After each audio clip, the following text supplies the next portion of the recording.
Theorem की application क्या है?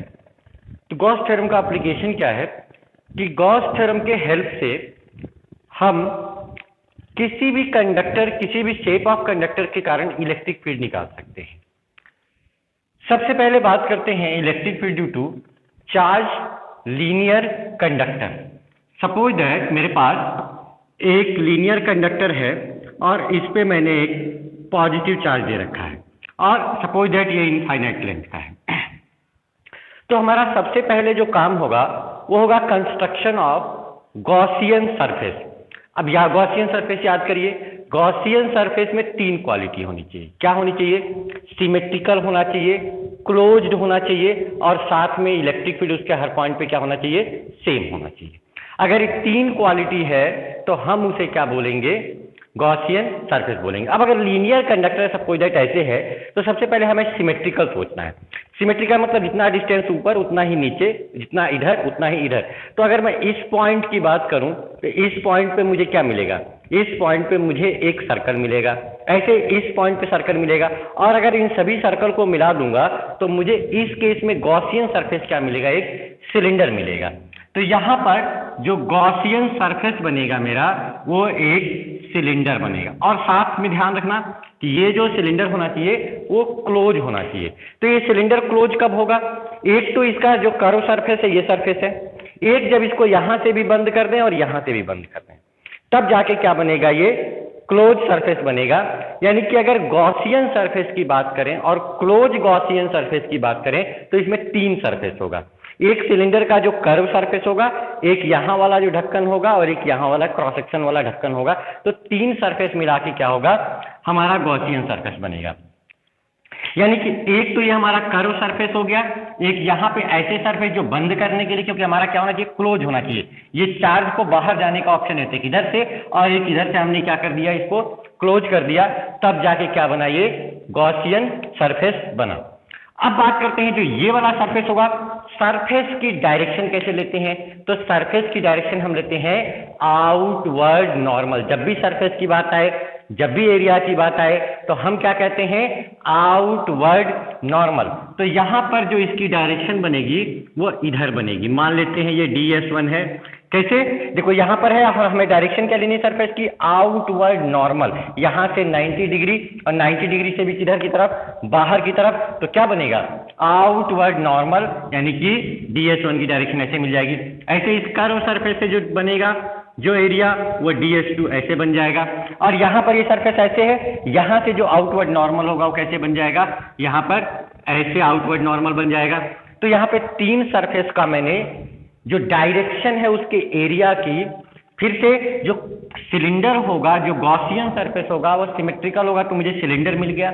सिलेंडर क्लोज होना चाहिए, तो क्लोज कब होगा? जब उसमें तीन सरफेस होंगे, एक क्लोज सरफेस, एक यहाँ वाला सरफेस क्रॉस सेक्शन और एक यहाँ वाला क्रॉस सेक्शन, और तीनों की जो डायरेक्शन होगी वो आउटवर्ड नॉर्मल की होगी। तो मैंने तीनों की आउटवर्ड नॉर्मल ड्रॉ कर लिया। अब मैं इलेक्ट्रिक फील्ड हर पॉइंट पे देखते हैं कैसे होगा। तो इलेक्ट्रिक फील्ड की डायरेक्शन कैसे कैलकुलेट करते हैं? इलेक्ट्रिक फील्ड की डायरेक्शन कैलकुलेट करने के लिए हम वहां पर एक टेस्ट चार्ज रख देते हैं। टेस्ट चार्ज जिस डायरेक्शन में फोर्स एक्सपीरियंस करेगा वही डायरेक्शन क्या होगी? इलेक्ट्रिक फील्ड की डायरेक्शन होगी। तो ये पॉजिटिव चार्ज मैंने ले रखा है। अगर इस पॉइंट पे मैं क्या करूं? एक टेस्ट चार्ज रखूं तो क्या करेगा? ये पॉजिटिव चार्ज इसको रिपेल करेगा। तो यहां पर इलेक्ट्रिक फील्ड की डायरेक्शन क्या मिल गई? इधर की तरफ मिल गई। ऐसे यहां पे रखूंगा तो भी इसको रिपेल करेगा, तो यहां पर इलेक्ट्रिक फील्ड की डायरेक्शन क्या मिल गई? ऐसे मिल गई। ऐसे यहां पर भी ये पॉजिटिव चार्ज है, यहां पर भी रखेंगे तो यहां पर भी क्या करेगा? ये टेस्ट चार्ज को यहां पर टेस्ट चार्ज रखेंगे, देखो ये पॉजिटिव चार्ज है तो टेस्ट चार्ज क्या करेगा? ये रिपेल करेगा। तो इलेक्ट्रिक फील्ड की डायरेक्शन क्या हो गई? इस डायरेक्शन में हो गई। मान लेते हैं इसकी जो लेंथ है वो L है और एज्यूम कर लेते हैं ये जो लीनियर कंडक्टर है इसका लीनियर चार्ज डेंसिटी, यानी कि charge per unit area, sorry per unit length, charge per unit length assume कर लेते हैं लैम्डा है। तो अब ये जो गॉसियन सरफेस होगा इस कंडक्टर के कितने लेंथ को कवर करेगा? जितना इसका खुद का लेंथ होगा। चार्ज पर यूनिट लेंथ का मतलब 1 मीटर में कितना चार्ज है? 1 मीटर में कितना चार्ज है? 1 मीटर में लैम्डा चार्ज है। और ये कितने लेंथ को कवर करेगा? L लेंथ को कवर करेगा।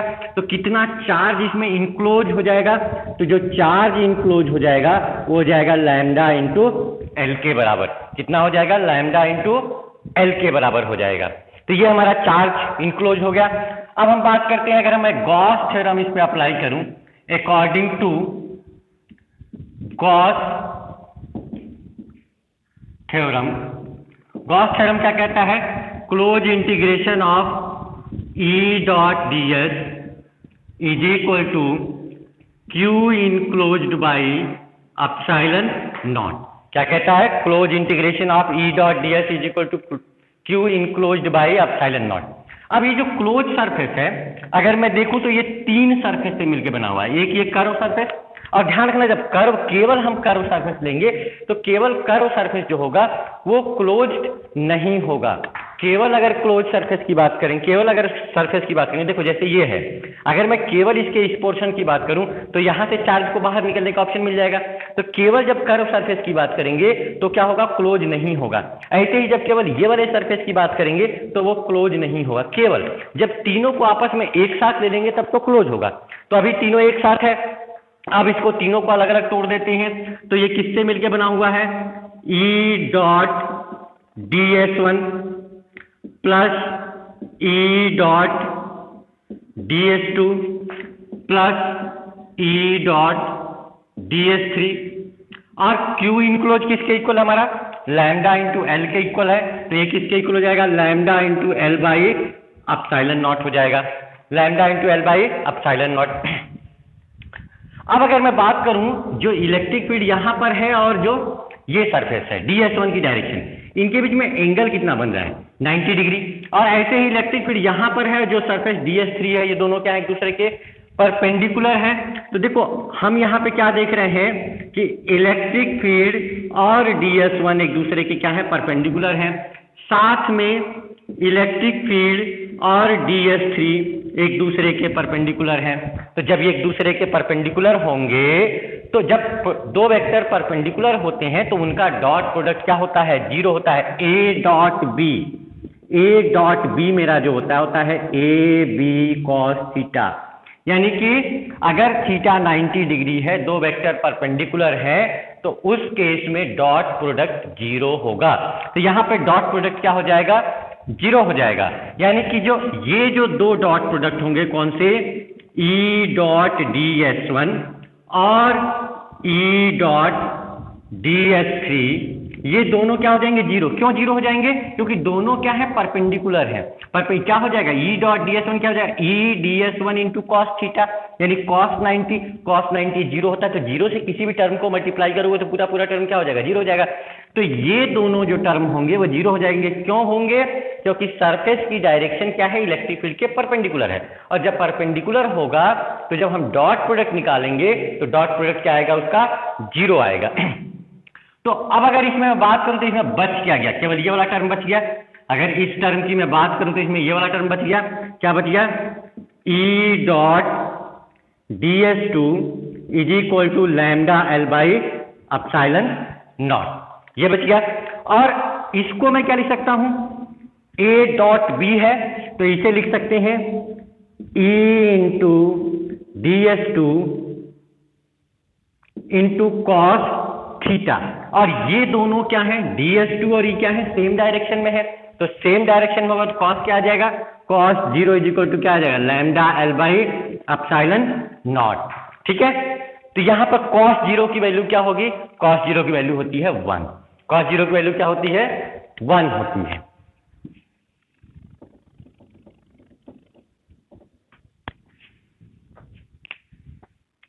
कॉस जीरो की वैल्यू क्या होती है, 1 होती है। और गॉसियन सरफेस याद करो, गॉसियन सरफेस में 3 क्वालिटी बताया था, क्या था, क्लोज्ड होना चाहिए, सिमेट्रिकल होना चाहिए, और उसके हर पॉइंट पे इलेक्ट्रिक फील्ड क्या होना चाहिए, कांस्टेंट होना चाहिए। तो गॉसियन सरफेस है तो इलेक्ट्रिक फील्ड क्या होगा, कांस्टेंट होगा। इलेक्ट्रिक फील्ड कांस्टेंट होगा तो ये क्या होगा, इंटीग्रेशन से बाहर, कांस्टेंट क्या होगा, इंटीग्रेशन से बाहर हो जाएगा। तो ई बाहर हो गया, बच क्या गया यहाँ पे, DS2 is equal to lambda L by epsilon naught.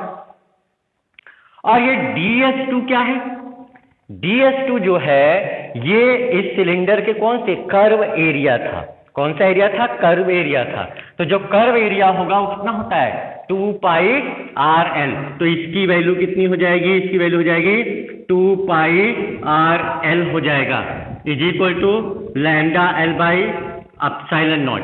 L से एल कट जाएगा यहाँ पे, ई इक्वल टू क्या मिल जाएगा, ई इक्वल टू मिल जाएगा 1 upon lambda upon 2 pi epsilon naught into R. यही क्या होगा, लीनियर वायर के कारण जो इलेक्ट्रिक फील्ड होगा उसका एक्सप्रेशन होगा। यहां पर हम और क्या देख रहे हैं, यहां पर हम देख रहे हैं कि इलेक्ट्रिक फील्ड क्या है, आर के इनवर्सली प्रोपोर्शनल है। तो अगर एक ग्राफ प्लॉट करें तो इनवर्सली प्रोपोर्शनल का ग्राफ कैसा आता है, इनवर्सली प्रोपोर्शनल का अगर इलेक्ट्रिक फील्ड यहां पर है, आर यहां पर है, तो इनवर्सली प्रोपोर्शनल ग्राफ कुछ इस तरह से मिलता है, इस तरह से मिलता है। जैसे जैसे डिस्टेंस बढ़ेगा इलेक्ट्रिक फील्ड क्या होता जाएगा, कम होता जाएगा।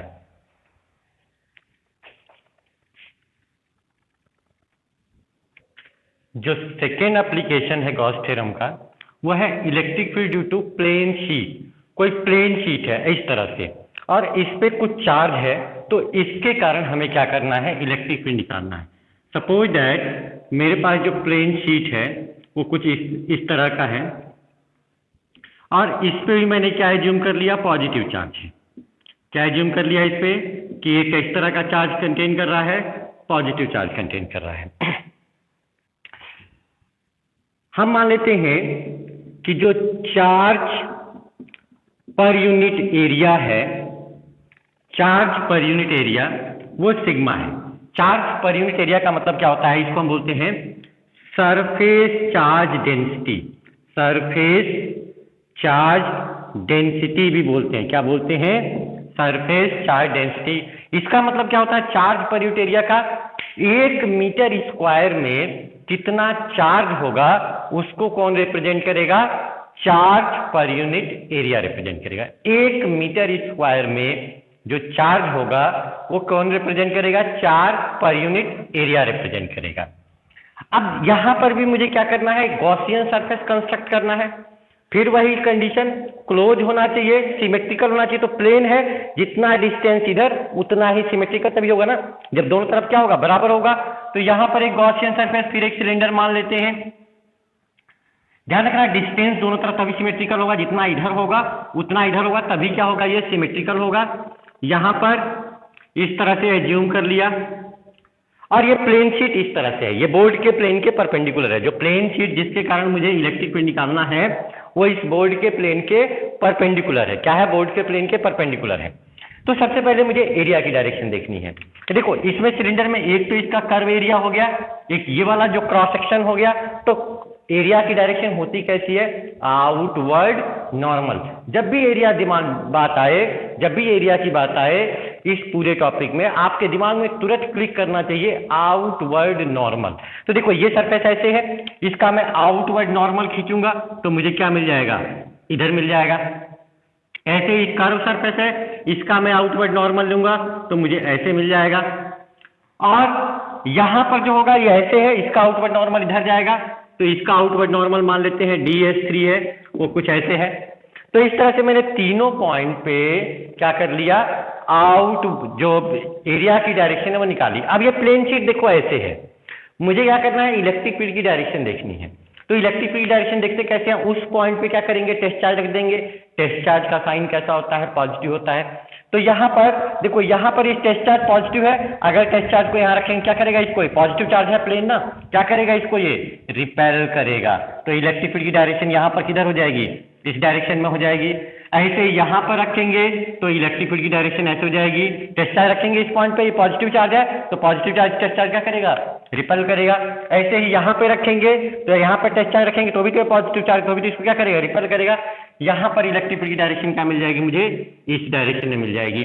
तो इस तरह से मैंने गॉसियन सरफेस कंस्ट्रक्ट किया और गॉसियन सरफेस के साथ मैंने इसके हर पॉइंट पे जो इलेक्ट्रिक फील्ड है उसको मैंने कैलकुलेट करने की, देखने की, डायरेक्शन को पता करने की कोशिश की।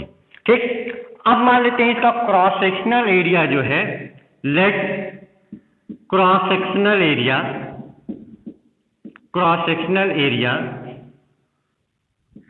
Suppose that A. तो इसका मतलब देखो, क्रॉस सेक्शनल एरिया मतलब ये वाला एरिया, जितना सिलेंडर का ये एरिया होगा उतना ही ये वाला एरिया होगा। यानी जो DS1 का एरिया होगा उतना ही क्या होगा, DS2 का एरिया होगा। क्रॉस सेक्शनल एरिया सिलेंडर क्या होता है, सिलेंडर अगर है तो जितना इसका इस क्रॉस सेक्शन का एरिया होगा उतना ही तो इधर भी होगा, तो क्रॉस सेक्शनल एरिया।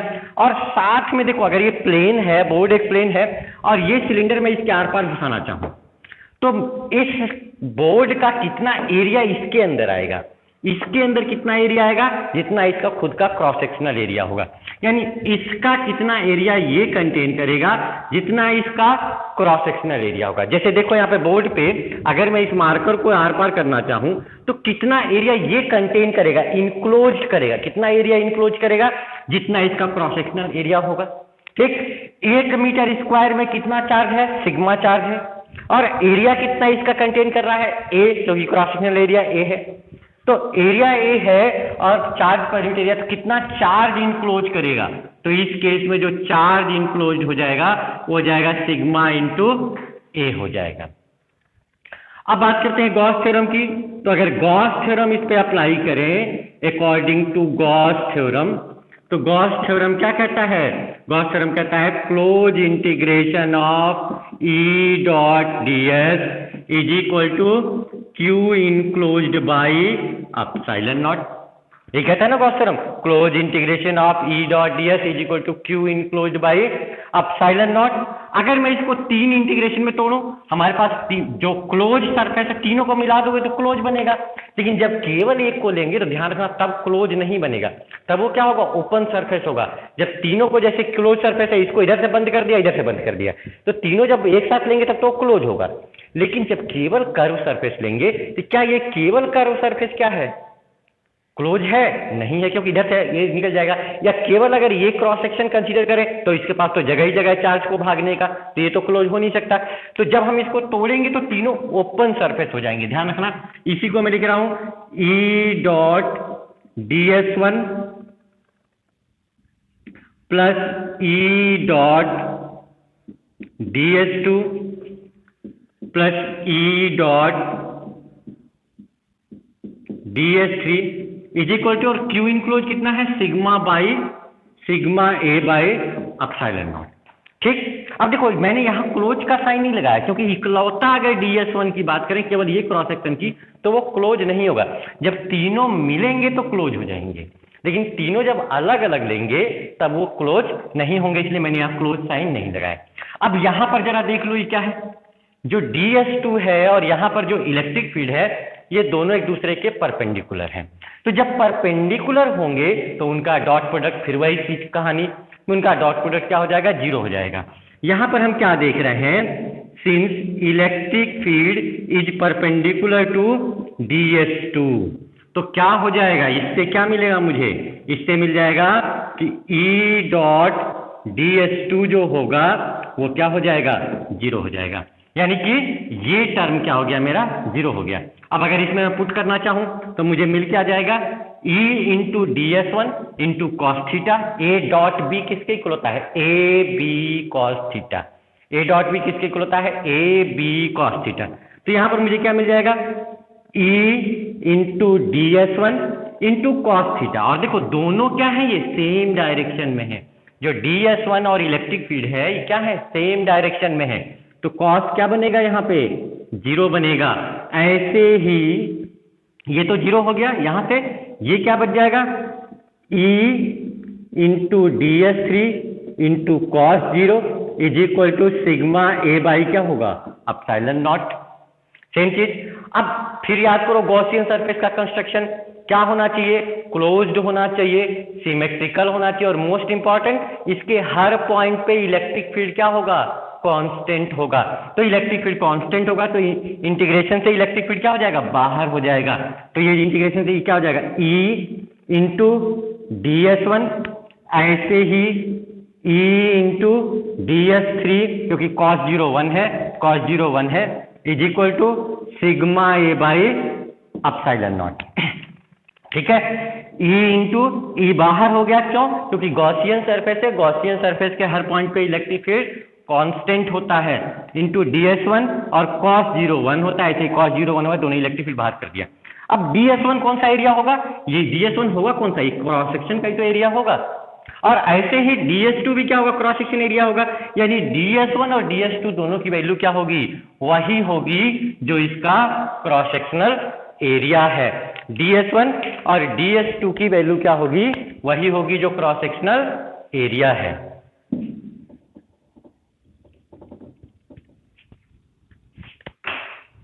तो यहां से मुझे DS1 क्या मिल जाएगा, A, और DS3 भी क्या मिल जाएगा, A। तो क्या होगा ये A into A plus E into A is equal to sigma A by epsilon naught. ये क्या हो जाएगा 2 into A is equal to sigma A by epsilon naught. A से ए कट जाएगा और 2 इधर आके डिवाइड हो जाएगा। इलेक्ट्रिक फील्ड के लिए मेरा क्या फॉर्मूला मिल गया, सिग्मा अपॉन 2 अपसाइलन नॉट। क्या मिल जाएगा, सिग्मा अपॉन 2 अपसाइलन नॉट। इस इक्वेशन में डिस्टेंस नहीं आ रहा है, क्या है, डिस्टेंस नहीं आ रहा है। इसका मतलब जो इलेक्ट्रिक फील्ड होगा वो डिस्टेंस के इंडिपेंडेंट होगा, चाहे आप यहां पर ले, चाहे यहां पर ले, चाहे यहां पर ले, सभी पॉइंट पे इलेक्ट्रिक फील्ड क्या होगी, सेम होगी। सेम होगी मतलब क्या है, कांस्टेंट होगी, और कांस्टेंट होने का मतलब क्या है, यूनिफॉर्म इलेक्ट्रिक फील्ड होगी। अगर ग्राफ प्लॉट करें तो आर पे डिपेंड तो कर ही नहीं रहा है, तो चाहे आप आर कुछ भी लें, इलेक्ट्रिक फील्ड सेम रहेगा। कुछ इस तरह का ग्राफ आएगा इस केस में। इस केस में इलेक्ट्रिक फील्ड डिस्टेंस पे डिपेंड नहीं करता है, इसीलिए जो प्लेन शीट होता है वो एक यूनिफॉर्म इलेक्ट्रिक फील्ड प्रोड्यूस करता है। चार्ज हॉलो स्फीयर, एक ऐसा स्फीयर कंसीडर करते हैं जो कि हॉलो है यानी उसके अंदर कोई मैटर नहीं है। जब हम चार्जिंग की फिनोमिना डिस्कस कर रहे थे तो हमने कहा था चार्जिंग की फिनोमिना इलेक्ट्रॉन के कारण होती है, यानी चार्ज वहीं पर हो सकता है जहां पर इलेक्ट्रॉन यानी कि मैटर। तो अगर अंदर से वो हॉलो है तो अंदर कोई चार्ज भी पॉसिबल नहीं होगा, और जो चार्ज होगा उसके आउटर सरफेस पे लाई करेगा। कहां पे लाई करेगा, उसके आउटर सरफेस पे लाई करेगा। तो यहां पर जो भी चार्ज होगा वो उसके आउटर सरफेस पे ही क्या करेगा, लाई करेगा। चार्ज कहां पर लाई करेगा, उसके आउटर सरफेस पे लाई करेगा। तो यहां पर 3 सिचुएशन बन सकती है कि पॉइंट हमारा उस स्फीयर के आउटसाइड है, उसके सरफेस पे है, या उसके इनसाइड है। तो पहले हम बात कर लेते हैं, अगर हमारा पॉइंट आउटसाइड है, उस स्फीयर के आउटसाइड है, मान लेते हैं कि ये हमारा स्फीयर है और इस पे मैंने कुछ पॉजिटिव चार्ज दे रखा है। सपोज दैट ये स्फीयर है, इस पे कुछ पॉजिटिव चार्ज दे रखा है और इसकी जो रेडियस है वो कैपिटल आर मान लेते हैं। क्या मान लेते हैं, कैपिटल आर मान लेते हैं। और पॉइंट इसके बाहर लेते हैं, कोई भी पॉइंट इसके बाहर लेते हैं। तो अब देखो यहां पर भी खुद भी स्फीयर है और गॉसियन सरफेस क्या होना चाहिए, सिमेट्रिकल और क्लोज होना चाहिए। तो अगर इससे बराबर बराबर डिस्टेंस पे चारों तरफ लेंगे स्फीयर के, तो अभी क्या बनेगा, अगेन एक स्फीयर बनेगा। तो यहां पर अगेन क्या हो जाएगा, एक स्फीयर बन जाएगा। ठीक, और अगर इस पे चार्ज मान लो Q है, तो चार्ज इस पे है अंदर वाले स्फीयर पे, वो Q है। यहां पर एक गॉसियन सरफेस कंस्ट्रक्ट कर लेते हैं और यहां पर मुझे अगर इसके सरफेस की डायरेक्शन देखेंगे तो सरफेस डायरेक्शन देखना बिल्कुल आसान है। क्या होता है, आउटवर्ड नॉर्मल। जब भी सरफेस की बात आए क्या हम बात दिमाग में आएगा, आउटवर्ड नॉर्मल। तो इसका जो एरिया जो डायरेक्शन हो जाएगा वो क्या हो जाएगा, आउटवर्ड नॉर्मल। यहां पर इलेक्ट्रिक फील्ड देखेंगे तो देखो ये पॉजिटिव चार्ज है, पॉजिटिव चार्ज यहां पर इलेक्ट्रिक फील्ड देखने का तरीका क्या है, यहां पर हम एक टेस्ट चार्ज रख देंगे और टेस्ट चार्ज रखेंगे तो टेस्ट चार्ज क्या करेगा, इसको रिपेल करेगा। तो इलेक्ट्रिक फील्ड की डायरेक्शन भी क्या होगी, इधर की तरफ हो जाएगी। और अगर ये क्यू चार्ज है तो जो हमारा गॉसियन सरफेस है वो कितना चार्ज इनक्लोज करेगा, क्योंकि पूरा का पूरा उसके अंदर है। ये पूरा का पूरा स्फीयर क्या है, गॉसियन सरफेस के अंदर है। तो जो पूरा का पूरा चार्ज होगा वो क्या करेगा, ये इनक्लोज करेगा। तो यहां पर जो चार्ज इनक्लोज हो जाएगा वो Q के बराबर हो जाएगा।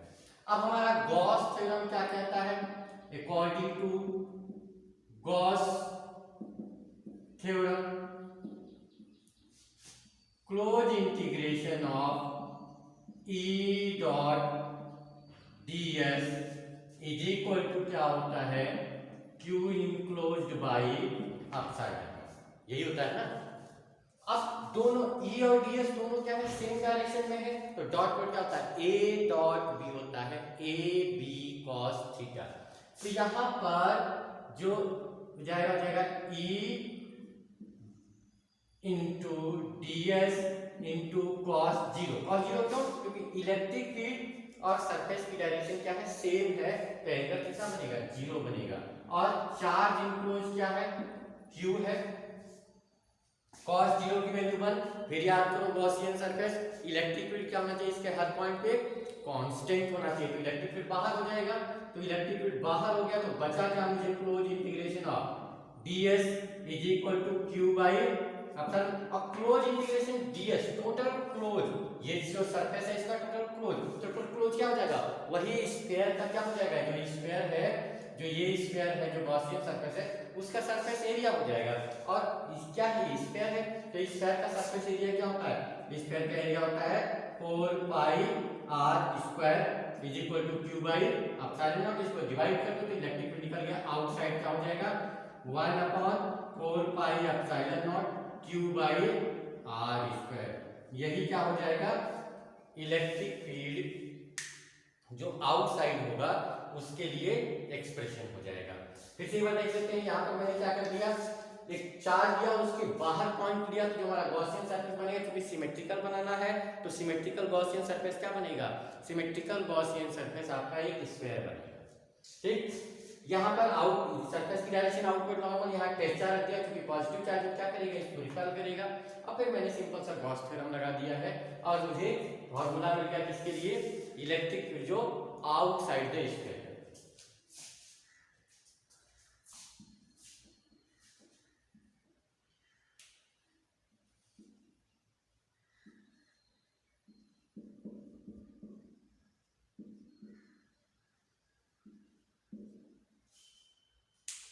अब बात करते हैं कि अगर हमारा गॉसियन सरफेस जस्ट इसी स्फीयर पे लाई कर है, जस्ट इसी स्फीयर पे लाई कर है, यहीं पर है, तो अगर मैं सरफेस लूंगा तो सरफेस की डायरेक्शन तो हमेशा क्या होगी, आउटवर्ड नॉर्मल होगी, आउटवर्ड नॉर्मल हो जाएगी। और देखो अभी भी पॉजिटिव चार्ज है, यहाँ पर टेस्ट चार्ज हो, क्या करेगा, इसको ये रिपेल करेगा, तो यहाँ पर इलेक्ट्रिक फील्ड की डायरेक्शन क्या हो जाएगी, ये हो जाएगी, वो भी उसी डायरेक्शन में हो जाएगा। अभी भी क्या करेगा, ये जो है, अभी भी जो गॉसियन सरफेस है वो सारा का सारा चार्ज क्या है, इसी स्फीयर के अंदर है, और हमने भी क्या लिया, उसी स्फीयर को लिया है, तो अभी भी ये स्फीयर क्या करेगा, टोटल जितना गॉसियन सरफेस पे जितना चार्ज है वो टोटल का टोटल चार्ज क्या करेगा, कंटेन करेगा। तो अभी भी ये क्या करेगा, टोटल चार्ज कंटेन करेगा, यानी q इनक्लोज अभी भी क्या हो जाएगा, q के बराबर हो जाएगा। cos थ्योरम में कहता है dot ds q enclose by epsilon not, अभी भी q इनक्लोज q के इक्वल हो जाएगा, और दोनों अभी भी सेम डायरेक्शन में है, तो e into ds into cos zero. अभी क्या होगा कि जो रेडियस होगी, अभी तो सरफेस पे इसी पे आ गया पॉइंट, तो रेडियस क्या होगी, जो हमारा स्फीयर था उसकी रेडियस हो जाएगी, तो ये हो जाएगा r स्क्वायर। अब बात करते हैं कि पॉइंट अगर इसके इनसाइड, पॉइंट अगर इनसाइड है तब क्या सिचुएशन बनेगी। अगर पॉइंट इनसाइड है, ध्यान रखना है कि जो भी चार्ज है अंदर कोई मैटर नहीं है, और जब मैटर नहीं होगा तो चार्ज भी नहीं होगा, यानी अंदर कोई भी चार्ज प्रेजेंट नहीं है। अगर मैं अंदर कोई गॉसियन सरफेस बनाना चाहूं, इस वाले गॉसियन सरफेस, अंदर वाला गॉसियन सरफेस की बात कर रहे हैं, इस गॉसियन सरफेस की बात कर रहे हैं, अगर मैं अंदर कोई गॉसियन, क्योंकि चार्ज मेरा जो भी है वो कहां पर है, इस जो आउटर स्फीयर है यानी जो ओरिजिनल स्फीयर है उसके सरफेस पे है, और अंदर हॉलो है, हम किसकी बात कर रहे हैं, हॉलो की बात कर रहे हैं, अंदर कोई मैटर नहीं है। अगर मैटर नहीं है तो वहां पे चार्ज नहीं हो सकता है, यानी अंदर कोई चार्ज नहीं है। तो अगर मैं बात करूं इसके लिए, तो इसमें चार्ज इनक्लोज्ड क्या हो जाएगा, इसमें चार्ज इनक्लोज हो जाएगा जीरो। क्यों, क्योंकि चार्ज जो भी है वो यहाँ पर है। हमने क्या किया, हम कौन से स्फीयर की बात कर रहे हैं, जो अंदर वाला स्फीयर, क्योंकि पॉइंट हमारा क्या है, स्फीयर के अंदर है, तो अंदर स्फीयर है तो अंदर चार्ज क्या होगा, जीरो हो जाएगा। और अंदर चूंकि चार्ज जीरो होगा तो यहाँ पर इस केस में जो चार्ज इंक्लोज होगा वो जीरो हो जाएगा। और चार्ज गॉस थ्योरम क्या कहता है कि E डॉट ds किसके इक्वल होता है, Q enclosed by epsilon not के इक्वल होता है। यहाँ पे चार्ज इंक्लोज्ड क्या है, जीरो है, यानी कि E डॉट ds किसके इक्वल हो जाएगा, zero, zero by epsilon not zero, यानी कि इलेक्ट्रिक फील्ड क्या होगा, जीरो होगा। ध्यान रखना है ऐसे केस में इनसाइड अगर स्फीयर है, हॉलो स्फीयर है, तो उसके इनसाइड इलेक्ट्रिक फील्ड जीरो होगी। और कंडक्टिंग स्फीयर के लिए यही सिचुएशन होती है, भले ही कंडक्टिंग स्फीयर सॉलिड हो, अगर कंडक्टिंग स्फीयर है और कंडक्टिंग स्फीयर सॉलिड भी है तो कंडक्टर पे जो भी चार्ज देते हैं वो हमेशा उसके आउटर सरफेस पे रिजाइड करता है, वो हमेशा उसके आउटर सरफेस पे ही लाई करता है। और चूंकि हमेशा उसके आउटर सरफेस पे लाई करेगा तो वहां पर भी जो आउटर सरफेस पे अंदर कोई पॉइंट लेंगे तो उसमें कोई चार्ज, जो गॉसियन सरफेस बनाएंगे उसमें कोई चार्ज नहीं आएगा। और चूंकि उसमें कोई चार्ज नहीं आएगा तो अगेन इलेक्ट्रिक फील्ड क्या होगा, जीरो होगा, अगेन इलेक्ट्रिक फील्ड जीरो होगा। अब अगर ग्राफ प्लॉट करना चाहें तो ग्राफ कैसे प्लॉट कर सकते हैं उसकी बात करते हैं।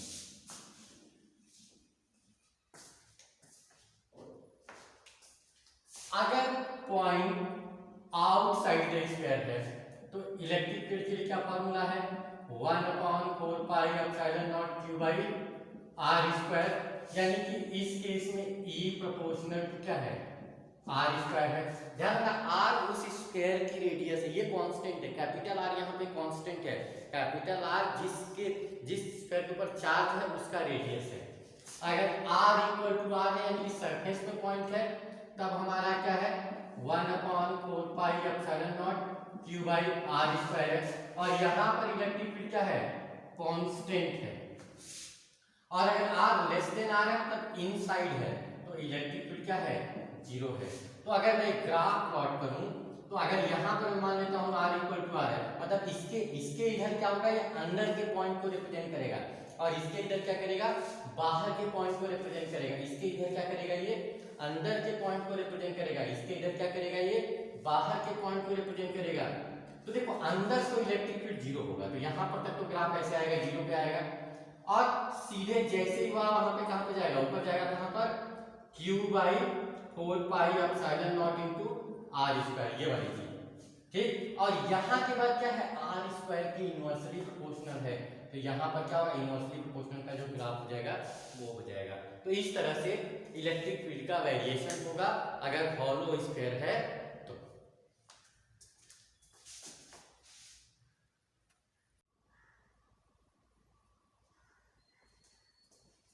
अब बात करते हैं कोई नॉन कंडक्टिंग है और सॉलिड स्फीयर है। अगर सॉलिड स्फीयर कंडक्टिंग हुआ तो वही हॉलो वाला सिचुएशन बनेगा, क्योंकि कंडक्टिंग स्फीयर के हमेशा सरफेस पे ही चार्ज रहता है। तो सॉलिड अगर स्फीयर है, कंडक्टिंग है, तो उसमें वही सिचुएशन बनेगी जो हॉलो स्फीयर के सिचुएशन बनती है। अगर इसमें देखें आउटसाइड, तो आउटसाइड सेम वही होगा जो पिछले डेरिवेशन में हमने किया है, जो हॉलो के केस में किया है वो सेम होगा। तो इसलिए मैं इसको डेरिवेशन पे नहीं जा रहा हूं। क्या होता है इलेक्ट्रिक फील्ड, इलेक्ट्रिक फील्ड होता है 1/4 epsilon naught q by r square. अगर सरफेस एट द सरफेस है तो भी सेम डेरिवेशन होता है। तो पिछला डेरिवेशन था हॉलो स्फीयर का, क्या होता है, a is equal to 1/4 epsilon naught q by r square. तो यहाँ पे दोनों सेम डेरिवेशन होंगे, तो आप चाहे तो पीछे देख सकते हैं। अब बात करते हैं अगर इनसाइड पॉइंट है, पॉइंट क्या है, इनसाइड है, तब यहाँ पर चेंज होगा, क्योंकि नॉन कंडक्टिंग स्फीयर होगा तो जो चार्जेज हैं वो पूरे स्फीयर में वो डिस्ट्रीब्यूटेड होंगे। ये जो भी चार्ज होगा वो पूरे स्फीयर में डिस्ट्रीब्यूटेड होगा, वो एक जगह सरफेस पे नहीं होगा, यहाँ पर पूरा का पूरा डिस्ट्रीब्यूशन होगा। तो अगर यहाँ पर इनसाइड, ये इसकी रेडियस मान लेते हैं आ रहा है, इनसाइड कोई पॉइंट लेते हैं और मान लो ये गॉसियन सरफेस बनाएंगे और इसकी रेडियस आ रही है, तो सबसे पहले तो मुझे ये निकालना पड़ेगा कि इस गॉसियन सरफेस में चार्ज कितना होगा। चार्ज इनक्लोज, क्योंकि हमें बाहर वाले चार्ज से मतलब नहीं है। अगर गॉस थ्योरम आपने नहीं देखा है तो एक बार देखिए उसको, उसमें मैंने खूब क्लियर किया हुआ कि हमारा जो गॉस थ्योरम में जो इलेक्ट्रिक फील्ड प्रोड्यूस होता है वो केवल हम उसी की बात करते हैं जो हमारे स्फीयर के अंदर जो चार्ज होता है, जो बाहर चार्ज होता है उस चार्ज से हमारा कोई मतलब नहीं होता है। तो हमें केवल किससे मतलब है, इस स्फीयर के अंदर जो चार्ज आएगा हम केवल उसी को कंसीडर करेंगे। इस स्फीयर के अंदर जो चार्ज आएगा हम केवल उसी को कंसीडर करेंगे, हम दूसरे को कंसीडर, बाहर वाले को कंसीडर नहीं करेंगे। सबसे पहले मुझे इसके अंदर कितना चार्ज होगा, तो इसके लिए मैं क्या करता हूं, चार्ज डेंसिटी निकाल देता हूं। चार्ज डेंसिटी, चार्ज डेंसिटी का मतलब क्या होता है, चार्ज डेंसिटी मतलब charge per unit volume. Charge density का मतलब क्या होता है, चार्ज डिवाइडेड बाय वॉल्यूम। और इसको रो मान लेते हैं, तो चार्ज कितना है टोटल, क्यू मान लेते हैं, और क्या हो जाएगा 4/3 पाई आर क्यूब है। 1 मीटर क्यूब में चार्ज ये हो जाएगा। इसका मतलब क्या है, 1 मीटर क्यूब में जो चार्ज है वो ये हो जाएगा। 1 मीटर क्यूब में चार्ज मेरा क्या हो जाएगा, ये हो जाएगा।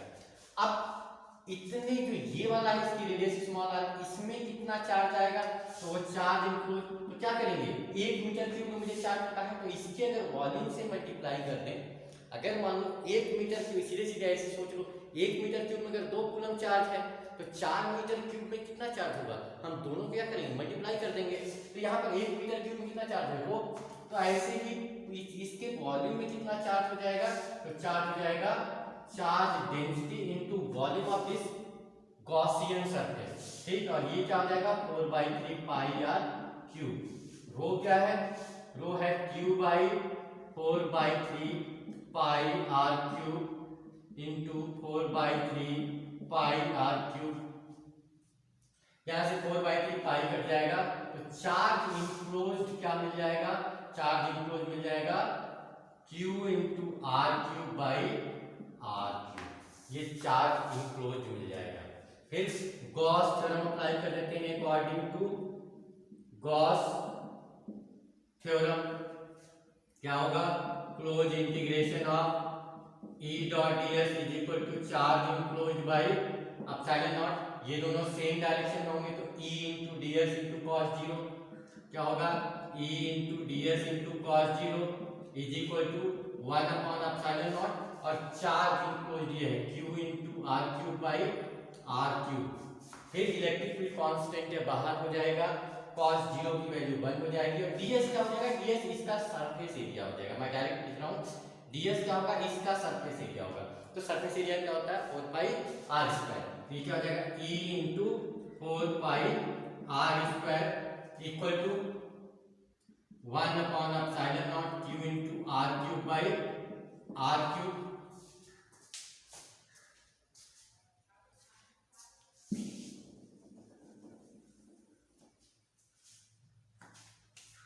इसको जरा सॉल्व कर लेते हैं, तो यहां पर क्या हो जाएगा, ये आर स्क्वायर इससे कट जाएगा, एक आर यहां बच जाएगा, 4 पाई डिवाइड हो जाएगा।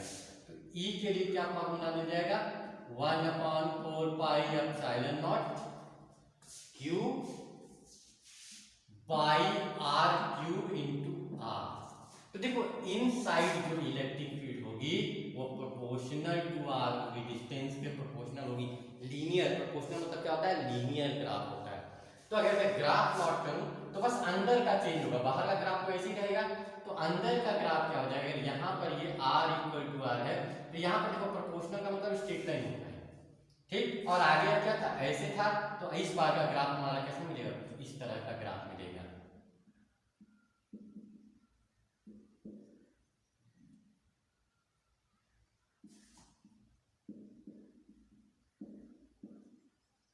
इस तरह से ग्राफ मिलेगा। क्या यहाँ पर क्या प्रोपोर्शनल है तो स्ट्रेट लाइन मिलेगा, और आउटसाइड क्या था, यहाँ पर क्या था graph E inversely proportional to क्या था आर स्क्वायर था, इसलिए क्या होगा यहाँ पे एक्सपोनेंशियल ऐसे डिक्रीज करेगा। तो ये रहा पूरा गॉस थ्योरम के जो एप्लीकेशन है, जो सिलेबस में है वो